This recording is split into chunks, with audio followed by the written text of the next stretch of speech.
Good morning. My name's Sean Bechofer. So I should start with a couple of apologies. The first of which is I'm not Georgina. So I'm afraid Georgina's currently just about to give birth, so wasn't really in a position to come and talk to you today. Also, I should point out I'm not a social scientist, and nor am I really in the domains of some of the projects that I'm going to talk about. So I'm very much a computer scientist. But I'm interested in the infrastructure and the technologies that we can use to deliver e-laboratories and some of the approaches that Rob's just talked about earlier on.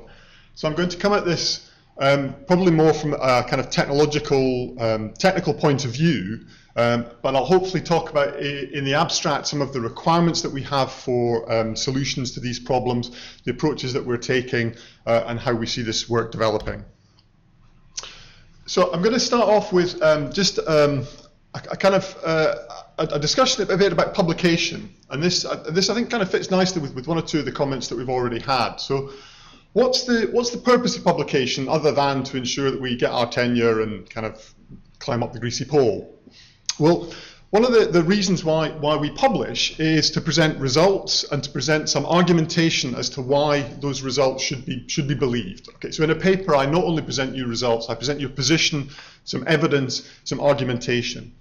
Jill Meseroff talks about this in a paper in Science recently. She presents the notion of an accessible, reproducible results system, which facilitates enacting and publishing reproducible results. And the key thing here is about the fact that when I publish a result, I describe an experiment, you can go away and you can do it again. You can reproduce that, you can get the same results, and that gives you some validation and some confidence in the material that I'm presenting. Dave DeRoe and Carl Goebel, a couple of colleagues of mine, talked about this in a Web Science paper as well, where they talk about the notion of results being reinforced by reproducibility, okay, and this then requires us to have explicit representation of methodology that we're using to produce those results. Okay, so the publication becomes in some way something more than just a paper. Okay, it requires us to have extra information in there that tells you how you actually got there if you want to reproduce it. I have to have my data sets, I have to have my methods, my analysis, and so on. And this then allows you to go away, take it, and validate and convince yourself that my results really are appropriate and correct. Barend Mons, who's someone who works in the bioinformatics field, a while ago identified this notion of knowledge burying. Okay, and the issue here is that we run experiments, we do research, we publish papers, and the information, the knowledge that we have gets encapsulated in those papers. And then people use things like text mining or web mining techniques, the kinds of things that maybe we'll hear a bit more about after the coffee break, to extract the knowledge from those papers, but we lose a lot of that information. Okay, your text mining is great, but it's not good enough to really kind of pull out the core knowledge and information that was kind of there in the paper. So what we need ideally are mechanisms that allow us to go from the experiment, the research, to the knowledge, okay, encapsulating and preserving information about the processes that we have gone through to get to this information that we're publishing. So Rob also in his earlier in his talk kind of talked about issues of reuse and kind of taking results, reusing them to do something else. And we've been trying to identify kind of different ways in which research results may be reused. And there are many different ways in which if I encapsulate the work that I have in a paper, that you might reuse it. You may wish to replay it. Just look at the steps that I've performed to check and validate that I did the appropriate thing. That may not require you to reenact the analysis. Okay, it may just be a list, some provenance of what I did. You may wish to repeat the experiment, so you really need information, particularly if we're in a computational setting, about what I did, what services I used, what parameters, what platform I was running on. Reproducibility is about repeating an experiment when I have an end goal to work towards, and I really want to confirm that that end goal was what you got. Okay? And then there's notions of repurposability, whereby I can take an experiment, I can pull it apart, and I can reassemble it in a different way. I can add a different data set, I can use a slightly different analysis, and build on it to do something different. Okay, so I can substitute alternative things in. And this is often what we see. Someone will take an experiment, will say, okay, I'll use a different data set, I'll tweak the parameters, but I'll produce something slightly different. And clearly we want to be able to reference these things. We want to be able to cite them in publications. So we've got, again, questions of how we can refer to this work and make sure that we can see it and we know what was done before.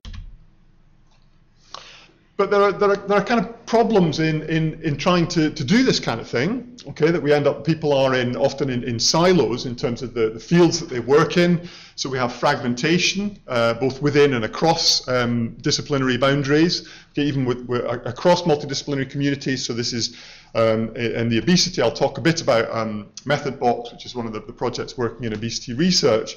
So here there are boundaries between people working in the social scientists and biomedical researchers. Even within communities, there are people investigating different aspects. There's division and fragmentation, and we get reinvention of the wheel. Okay, people don't reuse results that others have used before. We have a sort of folk knowledge that someone has, which is very much embedded in their context.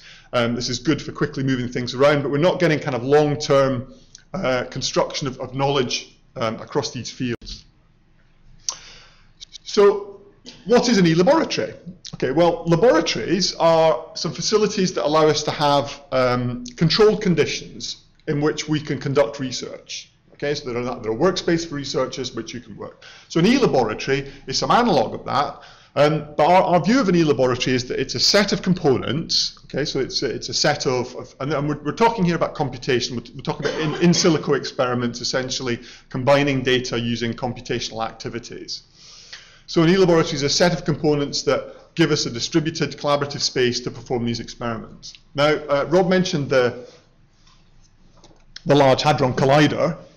Okay, so we've got kind of, there are some visions of e-laboratories being laboratories where we've hooked up instruments and experiments. Okay, I've got an electron microscope or a mass spectrometer and it's pumping stuff into my lab via a PC.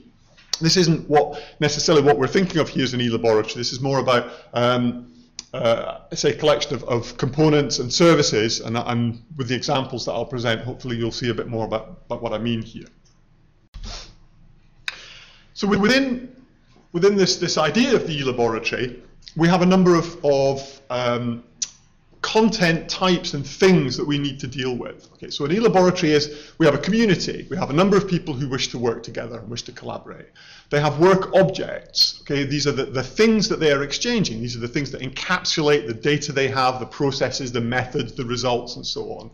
And then there are some generic resources that allow us to build and transform work objects. Perhaps I can query data sets, I can perform analyses, I have services, I have workflow engines, and so on. And an e-laboratory brings these things together, so it's bringing together people, it's bringing together data, and it's bringing together methods, and providing us ideally with some shared infrastructure and content across projects and within projects, and this kind of sharing common infrastructure to facilitate interoperation is a key goal of this approach. So again, Rob mentioned the term new forms of scholarly communication, and we've identified something that we've come to call a research object, which encapsulates this notion. Okay, and the idea of the research object, it's a common currency for an e-laboratory infrastructure.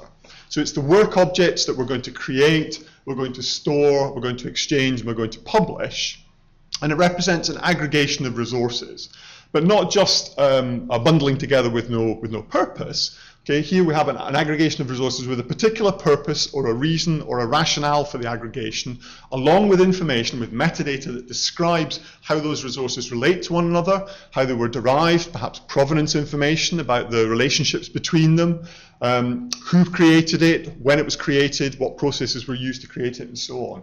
And trying to capture the investigation process from the start to the finish. Okay, so we have an aggregated object that contains all the necessary information that you might need to reproduce, repeat, replay a particular experiment or an investigation. So once we have these notions of these objects that we can exchange, okay, we can now begin to think about building an e-laboratory from a collection of services which will consume and produce research objects.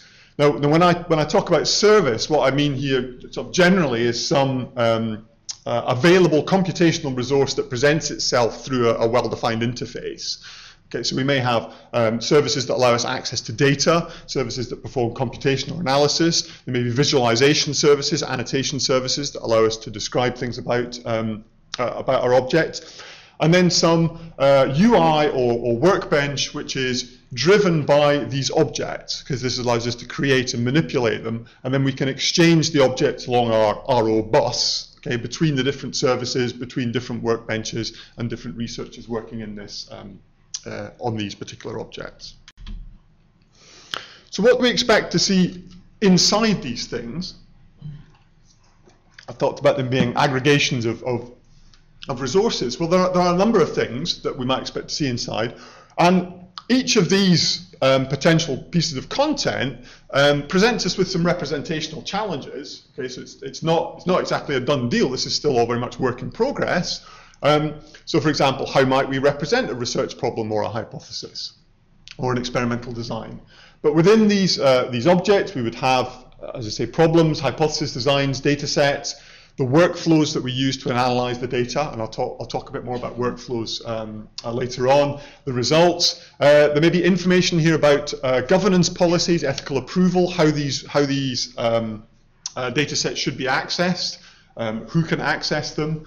There are publications, there may be links to the investigators involved in the experiment. It's clear that there's an important social dimension here to know about who has been doing the work, and I'll come back to that when I talk about my experiment. References to other objects that the work depends on or sites. And then we have descriptions of relationships between our resources, which will require us to do things like describe experimental ontologies, describe the scholarly discourse. So look at explicit ways of representing the relationships between the objects in these, the resources in these objects in machine processable forms, okay, so that we can then do some analysis, some machine processing on them. Okay, so there's clearly some interesting modeling work and representational work to be done in terms of identifying what the relationships are within these objects. So there are a number of motivating projects that we have that we've been involved in that are all building different kind of views on what one might think of e-laboratories. Okay, so they're all solving slightly different problems, but they're adopting some shared approaches. So we have some shared use cases and requirements. They're in the main mostly kind of providing their own technological approaches to solving this, but we were able to share some abstractions across them and some approaches. And a lot of them as well borrow technology. They've kind of been developed one by one, so they're kind of building on the platforms that others have produced. And I'll talk a bit more about the first three of these in the next few slides.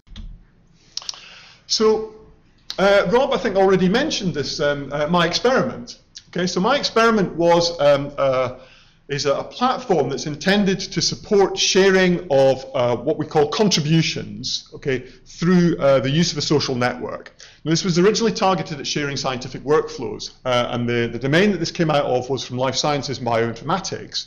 So a lot of bioinformaticians have, so there are many web services available. Okay, so these are web accessible computational resources that will do things for life scientists. Okay, they'll do gene analysis, protein expression, other things within the domain. And there's a problem in plumbing these things together. If I want to run an in silico experiment, I have to take some data from here, push it to this service, pull it back, send it to this service for some visualization. I'm sure problems which are kind of common to social science analysis as well. So a scientific workflow enables me to pipeline these things together and do something that automates that, so I can run it again and again, I can change the parameters, I can give it to somebody else. And this is one of the key things here, is that I can run this analysis and I can give it to someone else and they can run it, or they can change it, they can tweak it. So these workflows encapsulate our scientific know-how, they encapsulate knowledge about the domain, okay? And then it's nice if we can share them, because that know-how can be shared across projects, within projects, so we no longer duplicate work. And there have been some nice examples here of situations where one bioinformatics researcher has written a workflow which solved, looked at parasites in cattle, I think was the particular domain that he was looking at.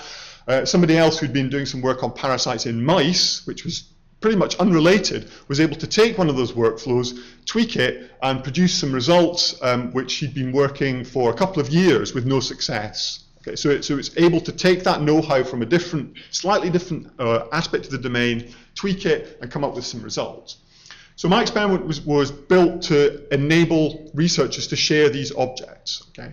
Now it has a social network kind of sitting on top of it, so there's ideas of users, there's groups, there's friends, because one of the ways in which we discover this content is through people. You know that I know that Rob works in a particular area, so maybe he's going to have some workflows which are important to me, so I can go and look at Rob, and I can go and look at Rob's friends and the groups Rob's in, and maybe that will guide me towards some useful content.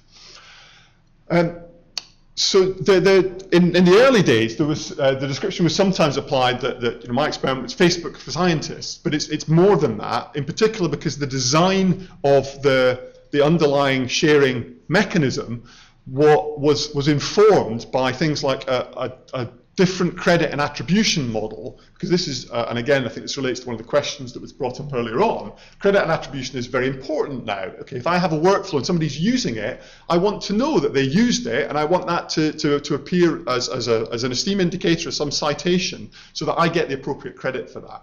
So there's a model within my experiment to represent that credit and attribution, which is needed. We need these incentives to foster and facilitate the sharing of these objects. Within my experiment, we've also got the notion of packs, which allow us to aggregate resources. And again, this was just a realization that, okay, now we're sharing these workflows, maybe I'll throw in some results and some data as an example, and I want to aggregate these things together and present them as a lump. So these are nascent research objects that are kind of informing us as to how we might bundle resources together. Other things that we see on there are packs relating to talks or presentations, okay, with links to papers and slideshows and so on, or tutorial materials, bundling together lots of different workflows that would enable you to learn about a particular system. This is, I'll go. Now, we'll just nip over past this. This is just basically a screenshot of my experiment showing kind of what's happening here. So we've got there's a graphic showing what the workflow looks like. There's various bits of metadata about this. There are some tags. There's information about who owns it. There's friends and groups. There's ways that we can search and so on. So this was it was designed using what we might call some kind of Web 2.0 design principles, so involving the users, okay, so very much kind of making sure that your users are involved, not forcing the users to change their working practices, trying to fit in with what they were doing. And also, because a lot of our kind of, I guess, young bioinformatics scientists were kind of brought up with working in this with kind of Web 2.0 environments, it's a very familiar environment to them. So they were kind of very quickly able to make use and to use the environment. There are APIs to support third-party clients. Okay, so this is application programming interfaces. So it's very easy to write third-party clients which will integrate and make use of the data within this particular application. So, for example, there's some Facebook plugins and there's some Google gadgets. So you can search the My Experiment workflows through other front ends, which is important if you kind of want to kind of pull people into your community. And also, we're investigating publication of data using open standards. So the open data work that Rob talked about is very much hooked into this whole notion of linked data and opening up our data that we can link together. And my experiment is now publishing linked data as from Monday, so we can now kind of integrate into the workflows that are here. We can potentially link out to other resources. So describing, for example, that this particular workflow works with this data set or is assessing this particular. Method box is another one of the systems. So this method box has kind of adopted very much of the My Experiment principles and is approached, but is a problem. So this is, excuse me, the challenges in obesity research. So this is researchers looking at problems of obesity. This is multidisciplinary, so there's social, behavioral, public health, and so on. People working in this area may be unfamiliar with the other domains. There's some kind of lack of awareness of the data sources, and there's often no sharing or little sharing of kind of reproducible packages of research. So the Obesity elab project, which has a product trying to tackle this. And here, so this is actually again related to one of the points earlier on. This is a very kind of coarse-grained black and white summary of attitudes to sharing. So we see that academic social scientists, are prepared to share data perhaps, but not scripts, not analyses methods. Epidemiologists won't share data, but will share their scripts. And the PCT analysts evidently are happy for everything all to be shared. So in MethodBox, there's a focus on HSE data. Okay, HSE data has some problems with it, with people using it. That it's very big data set. It's difficult to find variables that would address a particular topic. One has to wade through hundreds of PDFs to find the metadata. So what MethodBox is now, I've got a short video, but I'm not going to show this now, but I can show it kind of during the question time if we have some time, which just shows what's supported here. But essentially, what MethodBox allows us to do is shop for variables. Okay, so there's a kind of shopping cart metaphor used, which is very familiar to people who use websites. Nearly everyone shops online. Okay, so you drag things into your cart. We can search the metadata from the variables, so it's easy to find variables. And there's some provenance, so we can record what the users are doing and what they've selected and how they got things. And then there are levels of sharing that we can provide, so we can allow people to share the scripts that they have with nobody, with their colleagues, with everyone. So this is kind of trying to address some of those issues. SISMO, this is in systems biology. This is yet another. Again, the look and feel of a lot of these sites is very similar because they're kind of using a shared code basis. SISMO kind of has some interesting aspects. So this is looking at sharing models of experimental structure. So there's some notion here within SISMO of there are investigations which are made up of a number of studies which have a number of assays inside them. So there's a model of experimental structure here. There's some minimal metadata that describes those results. And so the users of this kind of want to share some of these objects. But one of the interesting things that they want to do here is they want to support their own bespoke data formats. Okay, pretty much everything that they publish is in spreadsheets. Okay, all their experimental results, all their data, it's all in spreadsheets. So they want to be able to keep the spreadsheet as the kind of primary thing that they have and expose it through this particular interface. So we have to do some wrapping in order to allow these data to be exposed. So that we can see a number of common patterns emerging of the ways in which our resources might be aggregated and exposed. So we have things like publication objects. So these are records of activity. Very important here to have credit and attribution, links back to things which are, and the ability to credit and attribute to these particular objects, being able to cite them, have them as publication outputs. We have live objects, okay, works in progress, things that people are kind of putting together at the moment. Archives, which may not necessarily be publications, but I might want to kind of archive, curate some collection of resources, and exposing objects. So exposing, for example, our spreadsheets within SISMO, providing a standardized wrapper around data sources so it's easier to share and interoperate among these. And then finally, this notion of method objects, so describing protocols, okay, describing methods of doing things. Rob again had a slide which talked about life cycle. So, and again, with all these objects, they have a life cycle, so we can create them, manipulate them, edit them, interrogate and publish them. And lots of these life cycle stages are common across many disciplines. This idea of discovery, acquisition, cleaning, transformation, dissemination, curation. So all of these stages, we need infrastructure to support them within our e-laboratory, which leads us on to this question of, okay, what are the services that we need in here? And there are many of them. Okay, so we need to have services that allow us registry and repository services, so we can store things, we can find them. Job execution, so that we can enact our services, particularly if we've got long-running services, we might need infrastructure to support that.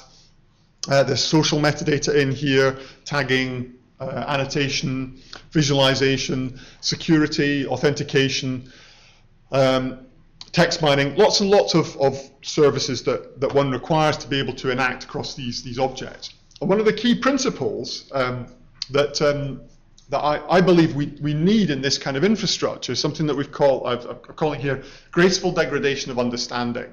So, and the notion here is that if I give you one of these objects, you don't have to know everything at all, everything about it in order to understand it. Okay, that there's some common infrastructure across these things, and there are some common services that we can use to understand them.